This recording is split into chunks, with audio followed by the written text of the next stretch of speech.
சொல்ல இந்த மாணவனுக்கு யாருமே சொல்லித்தர இல்லையா அந்த சமூகத்துல? ஒரு ஹஸரத் ஒரு உஸ்தாதிக்கு சலாம் கூட சொல்ல மாட்டேங்கிறான் இன்றைய சமுதாய பிள்ளைகள். எங்க போய்கிட்டு இருக்கிறோம்? நாளைக்கு உனக்கு பொண்ணு பார்க்க போகும்போது பொண்ணுக்கு பாவா கேட்கிறாரு, மாப்பிள்ளை என்ன சுடு தண்ணியா? சிரிக்கவே மாட்டேங்கிறாரு. வருங்கால மாமனாருக்கு ஒரு சலாம் சொல்லவே மாட்டேங்கிறாரு. இவரோட என் பிள்ளைய வச்சு கரை சேர்ப்பாரு. நான் கேட்க மாட்டேன், வருங்கால சம்மதிகள் கேட்பார்கள், வருங்கால உங்கள் வீட்டினுடைய உற்றார் உறவினர்கள் கேட்பார்கள். மதர்சா உங்களுடைய பிள்ளைகளை உருவாக்கும் உற்பத்தி செய்யக்கூடிய ஒரு ஆலயம். அந்த ஆலயத்தை சரியாக பராமரிக்காவிட்டால் அது பாலடைந்து போகும். ரசூலுல்லாஹ் சொன்னாங்க, எந்த உள்ளத்துல குர்ஆன் ஆயத்து இல்லையோ அந்த உள்ளம் பாலடைந்த பங்கரான். நான் நீங்க நல்லா யோசிச்சு பாருங்க, ஒரு கட்டிடத்தை தொடாம இருந்தா அது வீணா போயிடும். அதே போல ஒரு உள்ளத்தில் குர்ஆன் ஆயத்து போகவில்லை என்றால் அந்த உள்ளம் வீணா போயிடும். இந்த உடலை பராமரிக்க பிறந்ததுல இருந்து ஊட்டச்சத்தமா கொடுக்கிறோம். பாலை கொடுக்குறோம், பூஸ்ட், போன்மிட்டா, என்னென்னமோ கொடுக்குறோம். அவன் நடக்கிற பருவத்துக்கு வந்தா பாதாம், பிஸ்தா, முந்திரியா ஏத்துறோம். அவன் ஓடுற பருவத்துல வந்தா கறி, மீன் அதுதான் உள்ள விட்டு தள்ளுறோம். அவனை ஒரு புஷ்டி பலசாலியா ஒரு பயில்வானா மாத்திர வரைக்கும் பெற்றோர்கள் எவ்வளவு பாடுபடுறோம். ஒரு பொம்பளை புள்ள வயசுக்கு வந்துட்டா நாட்டு முட்டையா தர்றோம், இறைச்சியா தர்றோம், சத்தான. ஏன்? அது வருங்காலத்தில் ஒரு குடும்பத்தினுடைய குத்து விளக்கு, ஒளி விளக்கு, ஒரு சமுதாயத்தினுடைய விளக்கு, ஒரு சமூகத்தினுடைய உற்பத்தி விளக்கு, வருங்கால சமுதாய சந்ததிகளை பெற்றெடுக்கக்கூடிய ஒரு பெண். இன்றைக்கு இந்த பெண் சாப்பிட்டால் தான் நாளைக்கு நல்ல வாழ்க்கை வாழுவாள்.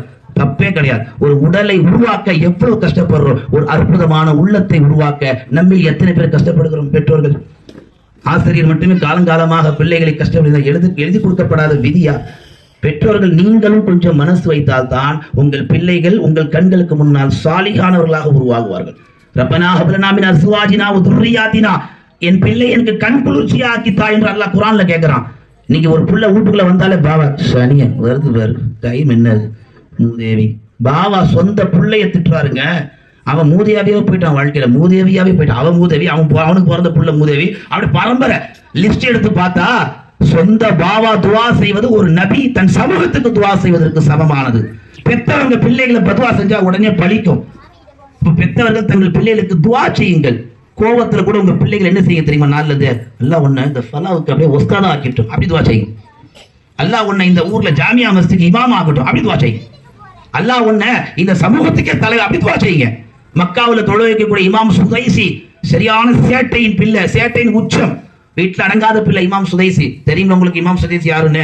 அழகா ஓதுவார், அல்ஹம்துலில்லாஹி ரப்பில் ஆலமீன். அவர் ஓதுனார்னா பசியே எடுக்காது, அவ்வளவு அற்புதமான குரல். அவங்க அம்மா சொல்றாங்க, என் பையன் அடங்கவே மாட்டான். ஆனா ஒரு நாள் நான் கோவத்துல எப்படி திட்டினேன், எல்லாம் ஒண்ணு இல்ல இந்த 2 ஹரமுக்கு இமாம் ஆக்கட்டும் அப்படின்னு திட்டினாங்களாம். 2 ஹரம்னா என்ன? ஒண்ணு மக்கா, இன்னொன்னு மதீனா. அல்லாஹ் உன்னை மக்காவுக்கு இமாம் ஆக்கட்டும், அல்லாஹ் உன்னை மதீனாவுக்கு இமாம் ஆக்கட்டும் அப்படி திட்டினாங்க. இன்னைக்கு எப்படிங்க திட்டுறோம்? தரதல சனியன நீ எல்லாம் உருப்பிடுவியா முதேவி இப்படி திட்டினா அவன் எங்க மரிசாக்கு வருவான்? அதை நீங்களே பார்சல் பண்ணி அனுப்பிட்டீங்களே அந்த கூடாரத்துக்கு. அந்த தாய்மார்களே, பிள்ளைகள் அல்லாஹ் கொடுத்த நியமத்துக்கள்.